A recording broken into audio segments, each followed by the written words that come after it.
Item 8 now, the city of Indianapolis is ready to say no thanks to its share of a national settlement over the opioid crisis. Yeah, the state of Indiana is expected to receive hundreds of millions of dollars, but the city is betting they can get even more money on their own. Our newest member of I-Team, Jasmine Miner, digging into this for us. Hi, Jasmine. Well, thanks, guys. Well, when you think about the hundreds of people right here in Marion County who have been impacted by this, who lost their lives last year due to opioid overdoses, it might seem kind of silly to pass on getting a portion of the state's expected $700 million to combat the crisis.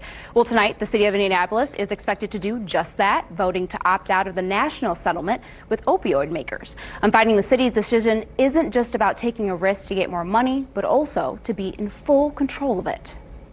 None of us have a crystal ball, none of us can predict the future, but I think that's the considerations that these cities and counties are facing. Richard Shevitz is an attorney with the firm representing Indianapolis in its own independent lawsuit against opioid companies. He claims that the expected $700 million coming to Indiana in the opioid settlement isn't all it seems. Only 15% of that money will flow to the local communities.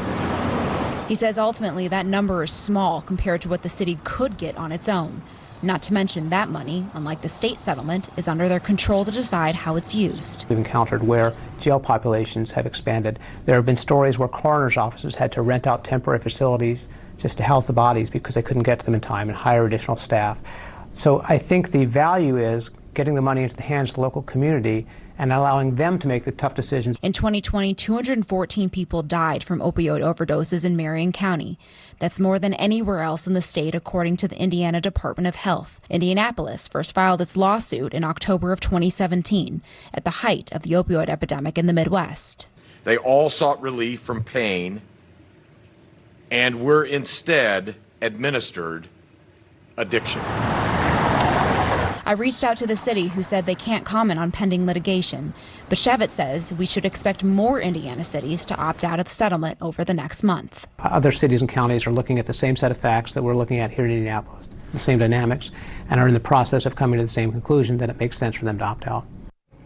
Well, I asked the Attorney General's office about the settlement. The state will be divided into regions and the money will be handed out per population.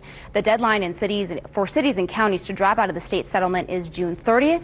They will have another 60 days to opt back in if they choose, and the county council, will vote on this matter tonight at 7. All right, we'll see what happens, Jasmine. Thank you. Hey, before we let you go, welcome to Wish TV. Yeah, I appreciate it. It's my first time at the desk with both of you guys, so I'm really excited. The first of many. Yeah. There you go. There you go. Right. Thanks, guys. Jasmine. Thank you.